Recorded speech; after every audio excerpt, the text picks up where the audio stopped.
First, I'd like to make a disclosure. Huge fan of this guy. When Indian cricket, especially Test cricket, was very traditional, conventional, and conservative, this guy came in like a breath of fresh air. He batted on his own terms, and Indian cricket will always be richer for that reason. My guest today, and I'm very excited to have Virender Sehwag with me. Viru, welcome. Thank you, Sanjay. And you know this, right? मैंने पहले भी आपसे कहा है कि always been a big fan of yours. Maybe because I was extremely defensive and you are extremely attacking. Yeah, Sanjay, but जब आप किसी को बोलते हो कि आप उसके फ़ैन हो तो आप उसकी पर्सनैलिटी के फ़ैन नहीं होते, उसके गेम के फ़ैन होते हो. सो जब हम लोग छोटे थे और हम लोग क्रिकेट देखते थे, मैंने 92 वर्ल्ड कप से शुरुआत की क्रिकेट देखने की, तो हम लोग उस समय तेंदुलकर के फ़ैन बने थे क्योंकि हम तेंदुलकर की बैटिंग देखना चाहते थे. जिस अंदाज में वो खेलते थे, कदमों का इस्तेमाल करते थे फास्ट गेंदबाज के खिलाफ या स्पिनर पे छक्के लगाते थे, तो वो देखकर मज़ा आता था. तो मैं चाहता था कि मैं वैसा बनूं, बट हर कोई तेंदुलकर नहीं बन सकता. नहीं, इनिशियली आपकी और उनकी बहुत कंपैरिजन होती थी. श्रीलंका में जब आप आए, you got one of your fastest 100 that time. People हमारे ब्रॉडकास्ट में स्प्लिट स्क्रीन करके they would show the similarity and it was talked about a lot. But later on, few years later, there didn't seem to be any similarity because your batting approach was completely different. But जब मैं नया team में आया तो मैं तेंदुलकर ही बनना चाहता था, खेलना भी वैसा चाहता था, दिखना भी वैसा चाहता था. तो मैंने वही हेलमेट यूज़ किया, वही लेग गार्ड यूज़ मंगवाए, और मुझे लगता था कि लोग मुझे कहे कि मैं दूसरा तेंदुलकर हूँ. बट जब मैं इंटरनेशनल क्रिकेट शुरुआत की, लोगों ने कहना भी शुरू किया, कंपैरिजन भी किया, तब मुझे एक चीज़ रियलाइज़ होगी कि मैं उनके साथ तरह दिख सकता हूँ, उनकी तरह थोड़ा खेल सकता हूँ, उनकी तरह परफॉर्म नहीं कर सकता. और जब आप किसी की तरह परफॉर्म नहीं कर सकते तो बेहतर है उनकी तरह बनो मत, तो अपनी खुद की आइडेंटिटी ढूंढो.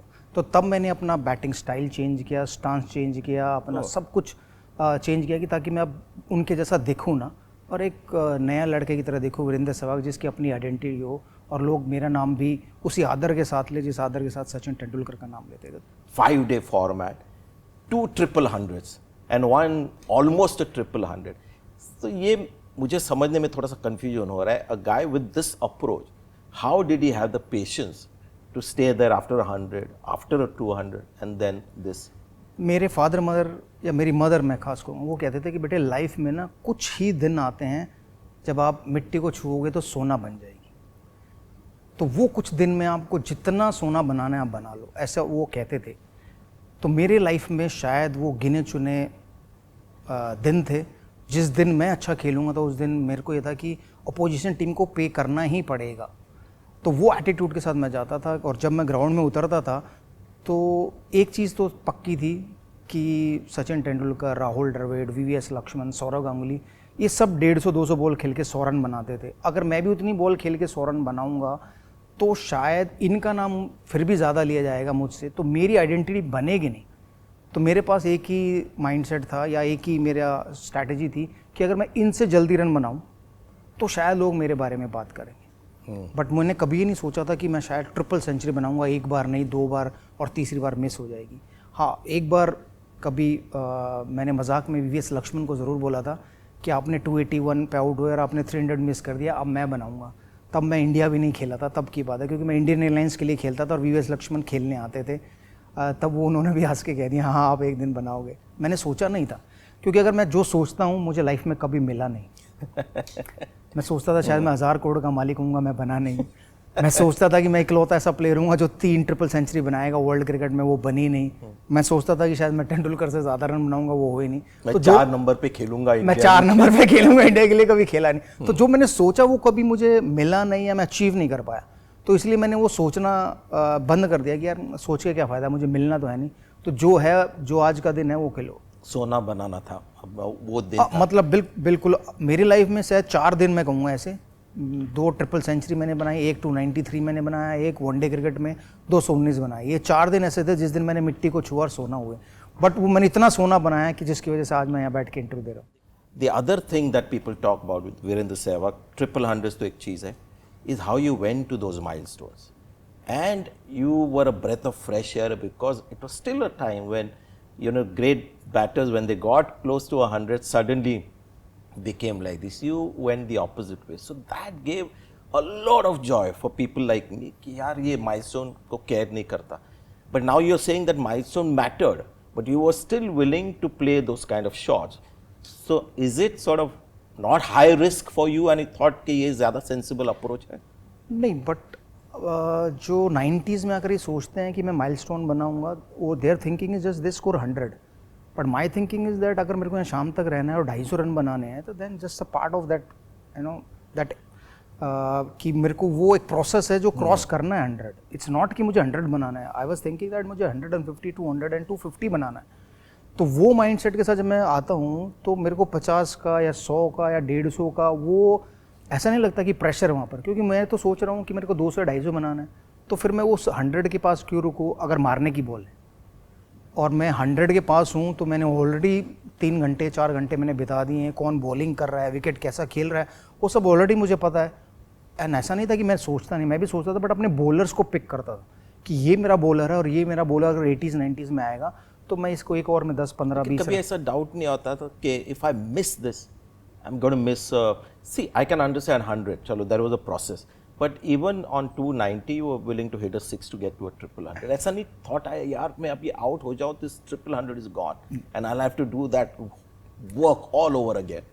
मैं मुल्तान में बैटिंग कर रहा था अपने पहले ट्रिपल सेंचुरी के लिए, और जब मैं 295 करीब पहुंचा तो मैं तेंदुलकर के साथ बातें कर रहा था. मैंने कहा यार बहुत हो गया, अब मैंने ना 120 पे लास्ट छक्का मारा था और अब 295 हो गए हैं. मिस कर रहे थे आपने मुझे इतनी देर रोक के रखा है क्योंकि आपने मुझे एग्जांपल दिया था कि पिछली सीरीज में ऑस्ट्रेलिया में मैं 195 पे छक्का मारते हुए आउट हो गया था और मैच हार गए थे, सीरीज भी हार गए. मैंने कहा अब मैं जब 295 पहुंचा हूं तो हम लोग 500 के ऊपर हैं, अब यहाँ से मैच तो नहीं हार सकते. तो अब मैं अगर सकलेन मुश्ताक आता है तो मैं छक्का मारूंगा. तो उन्होंने कहा तू पागल है, तू पहला इंसान बनेगा जो ट्रिपल सेंचुरी बनाएगा. मैंने कहा मैं पहला बन गया हूँ क्योंकि 295 भी किसी ने नहीं बनाई. तो वो भी एक माइलस्टोन है. 295 लक्ष्मण का अगर 281 का रिकॉर्ड था वो तो टूट चुका था. तो 295 पे किसी को पहुंचने के लिए मुझे ऐसा लगता था उसमें 10 साल लगेंगे शायद, और 10 साल तक तो मेरा नाम सबसे ऊपर लिखा जाएगा. तो मुल्तान का वो ट्रिपल 100 था, शोएब अख्तर थे उस अटैक में, मैं वहाँ पर कमेंट्री कर रहा था, बहुत मज़ा आया. और एक स्टोरी है जो मैंने बहुत लोगों को बताई, मैंने आपसे कभी डबल चेक नहीं किया कि ये हुई या नहीं, तो वो स्टोरी बोलना बंद होता था कि शोएब अख्तर बिल्कुल थक के बाउंसर मार मार के थक गए थे और आपने 1-2 बॉल उनकी बाउंसर छोड़े और फिर उन्होंने कहा यार 200 पे बैटिंग कर रहे हैं, अभी एक तो मार, पुल मार, एक हुक मार. आपने सीधा जवाब दिया कि बॉलिंग कर रहे हैं या भीख मांग रहे हैं. बिल्कुल ये हुआ? बिल्कुल हुआ, और एक बार नहीं है काफ़ी बार, और काफ़ी बॉलरों के साथ हुआ. इवन मोहम्मद शामी भी लाहौर में जब मैं खेल रहा था वो भी ऐसे ही कर रहे थे कि वो थोड़े तुतला के बोलते, तू तो माल के तो दिखा, तू मेरे को माल के तो दिखा, ऐसे बोल रहे थे. मैं कहा तू बॉलिंग कर रहा है कि तू भीख मांग रहा है कि मैं तुझे मारूं. तो वो मतलब बॉलर को चिढ़ाने के लिए आप गाली देना ज़रूरी नहीं है, अब्यूज़ करना ज़रूरी नहीं है, कुछ ऐसा टॉन्ट भी मार सकते हो जिससे कि बॉलर चिढ़ जाए और चिढ़ के फिर वो आपको आउट करने की ना सोचे, आपको सिर्फ मारने की सोचे. क्रिकेट में आपको बॉल लगती है तो आप आउट नहीं होते हो, लेकिन आउट तब होता है जब आपके पैड पे या विकेटों पे बॉल लगे, आप गलत शॉट मारो, कैच आउट हो. तो जब बॉलर को गुस्सा आता है तो वो कभी भी आपको पैरों पे नहीं मारता, वो हमेशा आपके सर पे मारने को देखता है. तो वो टाइम है आपके पास कि आप जब चाहे फिर इस्तेमाल कर सकते हो उसकी पेस का, थर्ड मैन पॉइंट का और स्क्वायर लेग या 5 लेग पर रन बनाने के लिए.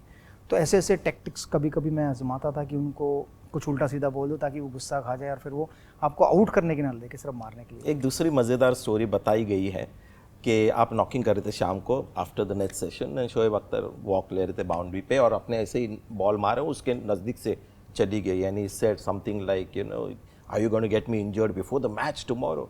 एंड सो तेरे को क्यों इंजर्ड करूँ, तू तो मेरे चौकों की गारंटी है.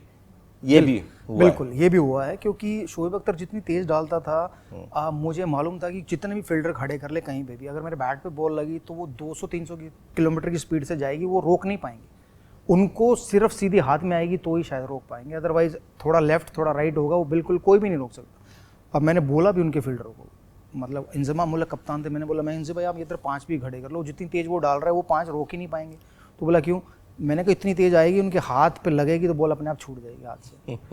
तो no doubt Brett Lee, Shoaib Akhtar जितने तेज़ गेंदबाज जो ज़्यादा होते थे, डर ज़रूर लगता था कि वो मार देंगे, लेकिन ये था मन में कहना कि यार ये मेरे चौके वाले बॉलर है, क्योंकि ये इतनी तेज़ डालेंगे या तो फुल टॉस डाल देंगे या शॉर्ट पिच डाल देंगे तो मेरे को रन बनाने में मुश्किल नहीं होगी. So tell me the guy who at maybe once और ट्वाइस वेयर यू फेल्ट वो ये बहुत तेज़ है, थोड़ा बच के रहना पड़ेगा, and the greatest bowler that you face, fast bowler.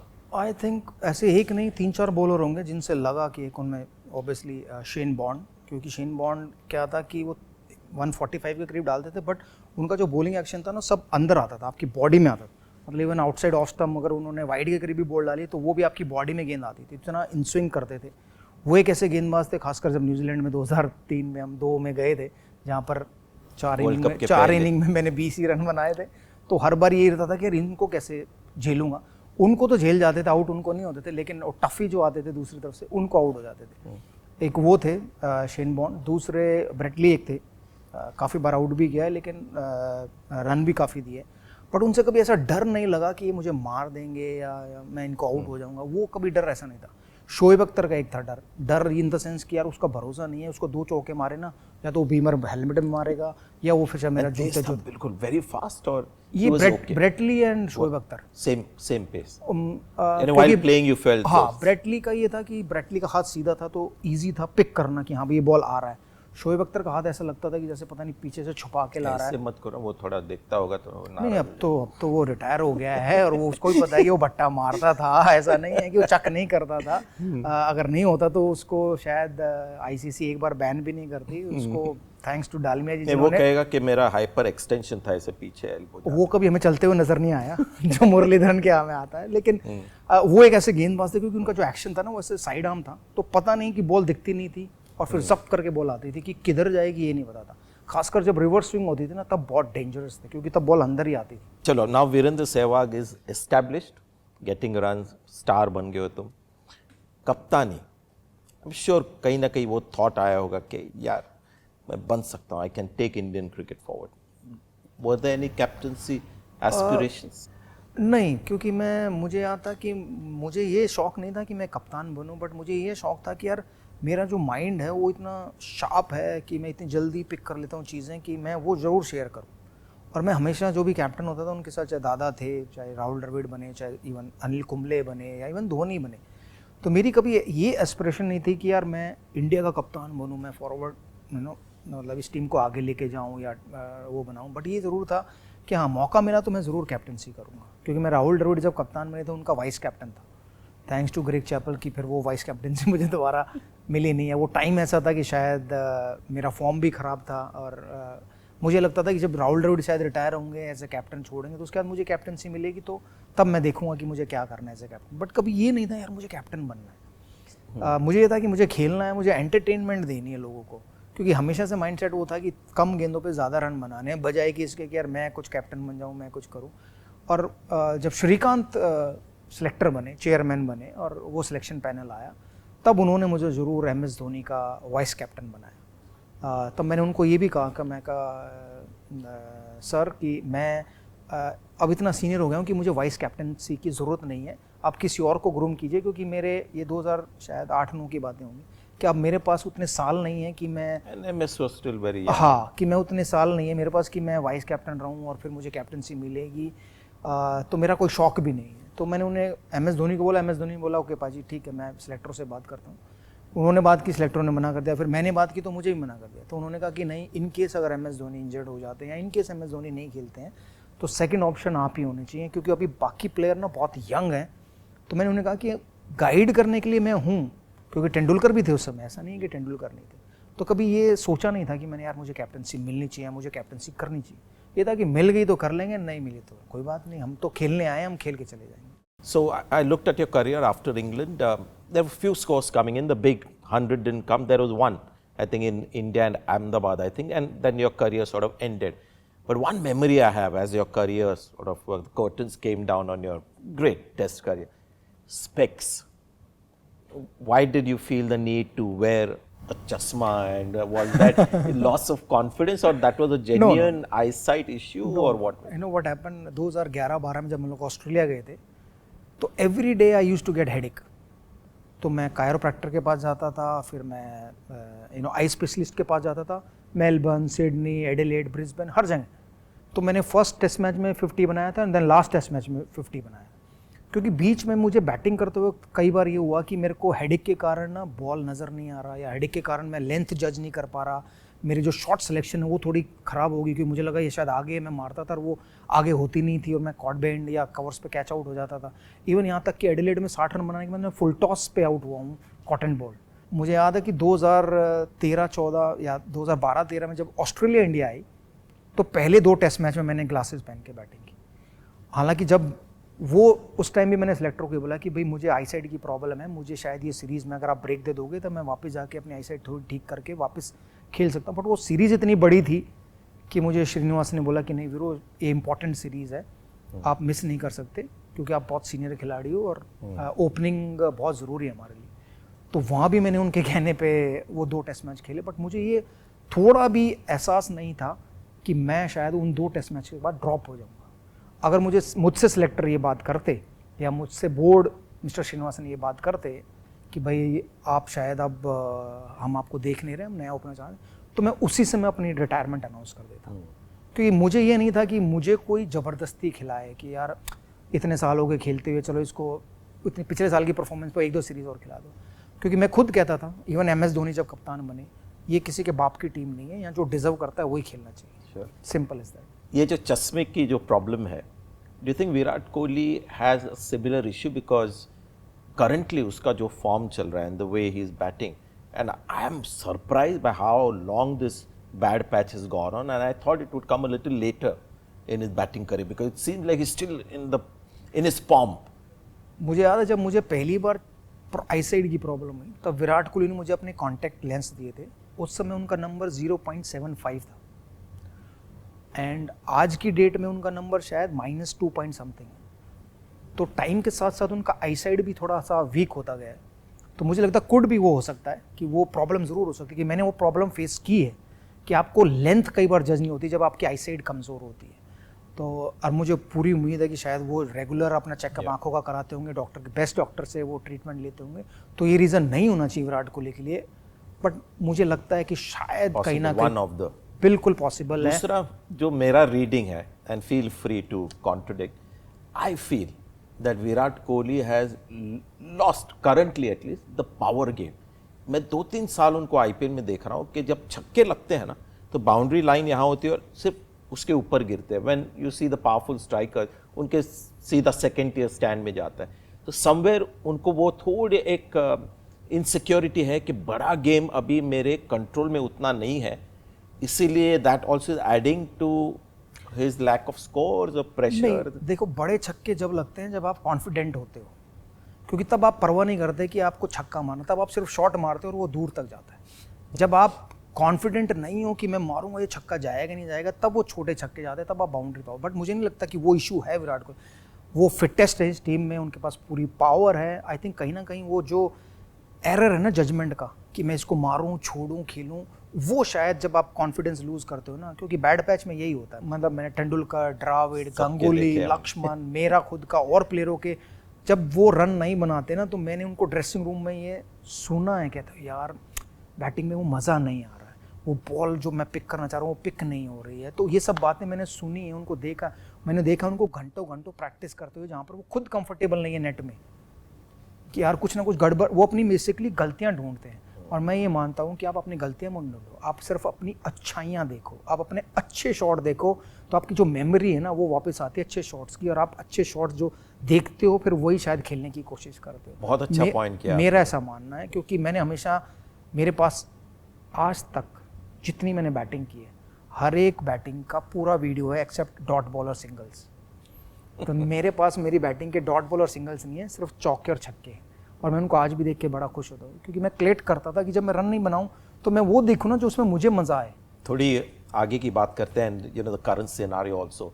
Virat Kohli पे बात हो रही, तो Virat Kohli, when you see all India captains, forget about Patodi and Wadekar and those guys, they also did tremendous great things for Indian cricket. Where do you put Virat Kohli with, say, Ganguly, Rahul Dravid, Dhoni, Anil Kumble and Virat Kohli? मैं विराट कोहली की captaincy में खेला नहीं हूँ। मुझे विराट कोहली की captaincy किस style में करते हैं, किस अंदाज में करते हैं, सिर्फ टीवी में देख के लगता है। बट अगर स्टैट्स देखे तो no doubt he is number 1। But मेरी नज़र में नंबर 1 कैप्टन कौन होता है? जो एक टीम बिल्ड करता है, जो एक खिलाड़ियों को कॉन्फिडेंस देता है। वो उनकी कैप्टनसी में उन्होंने किया है, बहुत प्लेयरों के साथ नहीं भी किया है, बहुत प्लेयरों के साथ, क्योंकि जब वो कैप्टन बने तो उनका एक ट्रेंड था, हर मैच में 1-2 चेंजेस ज़रूर होते थे, चाहे वो जीते चाहे वो ड्रॉ करे। टेस्ट मैच की मैं स्पेशली बात करूँ तो वो उन्होंने बंद किया शायद कुछ 2-3 साल बाद। फिर वो कोशिश रही कि एक ही टीम खेले तो ज़्यादा बेटर है। तो मैं उस नज़रिए से देखता हूँ कि जबकि Sourav Ganguly as a captain जब आए थे तो उन्होंने नई टीम बिल्ड की, नए खिलाड़ी लेके आए, नए खिलाड़ी को बैक किया और उनको फ्लॉप भी होने दिया और उनको सक्सेस भी दिलाई। तो मेरे नज़र में वो शायद विराट कोहली ने किया नहीं किया, वो थोड़ा एक डाउट है। अदरवाइज स्टैट्स के wise Virat Kohli number one captain रहे हैं, उनका नाम हमेशा ऊपर रखा जाएगा। बट इसका जवाब बेहतर कौन दे सकता है जो विराट कोहली की कैप्टनसी में खेला है। So I said very early in the show that Virendra Sehwag was like this breath of fresh air in Indian cricket. So you were like a batter of the future during your time. Rishabh Pant for me, and that's another guy again like you, not making as much of an impact in white ball cricket, but Test में गजब की batting कर रहा है. He is like the batter of the future for this generation, and I see a lot of connection with you. Your view on Rishabh Pant कि क्या चीज़ है and where will he end up at the end of his career?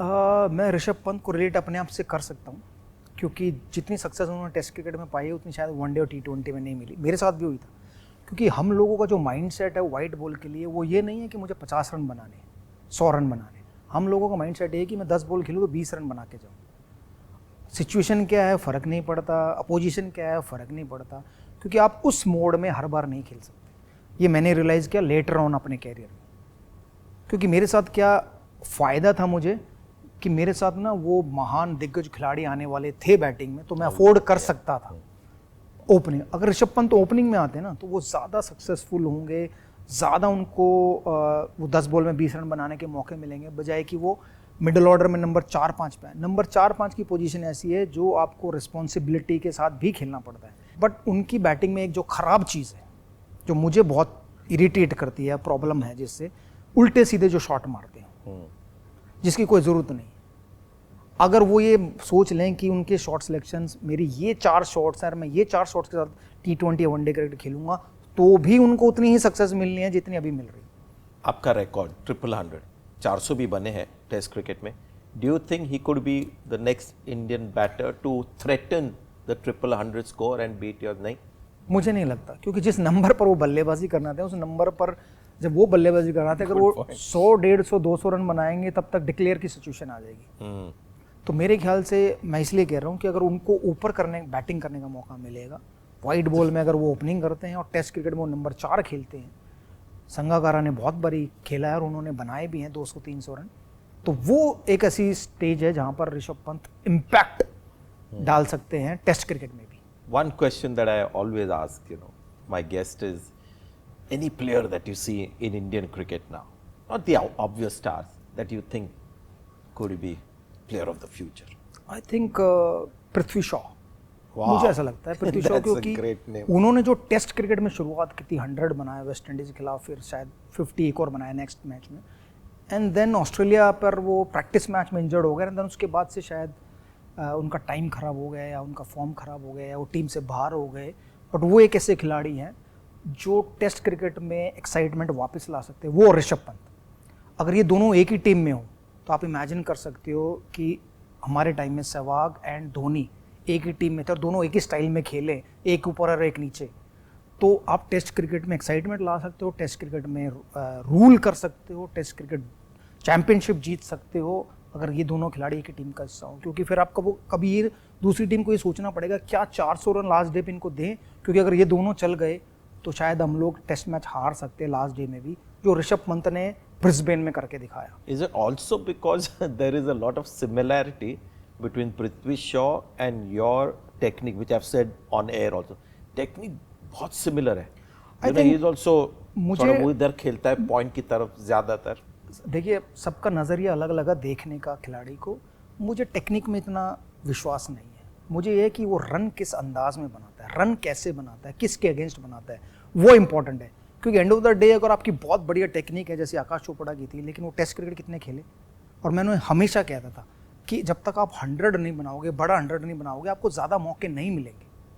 But Prithvi Shaw में वो है, उन्होंने domestic में एक season में 100, 150, 180, 190 वनडे क्रिकेट में ही बनाया और टेस्ट डेज क्रिकेट में। तो पृथ्वी शॉ में वो है कि वो बड़े स्कोर बना सकते हैं, टेक्निक जो मर्जी हो। अगर मैंने 3 मैच में रन नहीं बनाए हैं और मैंने 7,000 रन बनाने के बाद मुझे ड्रॉप किया गया है, तो किसी ने 14 बनाए हो, 15 बनाए हो, 18,000 रन बनाए हो, उनको भी सेम ट्रीटमेंट मिलना चाहिए, लेकिन मुझे ही क्यों ड्रॉप किया गया? तो वो सवाल का जवाब मुझे आज तक नहीं मिला है। वो मैं बहुत हर्ट हुआ कि मुझे 50 रन का मेरा एवरेज छोड़ो, कि जो कैप्टन और कोच या जो मैनेजमेंट मुझे एक सीरीज़ पहले कह रहे हैं कि मैं बहुत इंपॉर्टेंट प्लेयर हूँ, बहुत मैच विनर हूँ उनके लिए, सडनली वो सीरीज़ ख़राब होने के बाद मैं कैसे कोई प्लेयर ही नहीं, मतलब उनकी नज़र में मैं शायद प्लेयर ही नहीं रहा। अगर वो 11 टेस्ट मैच मैंने खेले होते तो शायद आज मेरे 8500 टेस्ट रन की बजाय 10,000 टेस्ट रन होते। मुझे याद है अनिल कुंबले में 2007 में जब मैं ड्रॉप था और जब ये ऑस्ट्रेलिया टूर के लिए प्रोबेबल्स अनाउंस हुए, उन्होंने मुझे कॉल किया कि वीरू मैं सिलेक्टर से बात कर रहा हूँ कि मुझे वीरेंद्र सहवाग चाहिए ऑस्ट्रेलिया टूर के लिए। प्लेयर को क्या चाहिए? एक कप्तान का कॉन्फिडेंस, जो मुझे मेरे शुरुआती दिनों में सौरव गांगुली ने दिया और मेरे आखिरी दिनों में अनिल कुंबले ने दिया। अनिल भाई अगर वहाँ नहीं होते कैप्टन, तो वो टूर आगे नहीं जाता और शायद हरभजन सिंह का कैरियर वहाँ ख़त्म हो जाता, क्योंकि उन्होंने जो स्टैंड लिया हरभजन सिंह के लिए शायद दूसरा कैप्टन ना ले पाता। टेस्ट क्रिकेट वो दुकान है जहाँ पर लोगों को आना ही पड़ता है, क्योंकि ये सामान ऑनलाइन नहीं मिलता। क्यों विराट कोहली टेस्ट क्रिकेट पर इतना जोर देते हैं, इतने एक्साइटेड होते हैं? क्योंकि उन्हें भी मालूम है अगर मैं 100, 150, 200 टेस्ट मैचेस खेल के जाऊंगा तो शायद हिस्ट्री में मेरा नाम हमेशा लिखा रहेगा।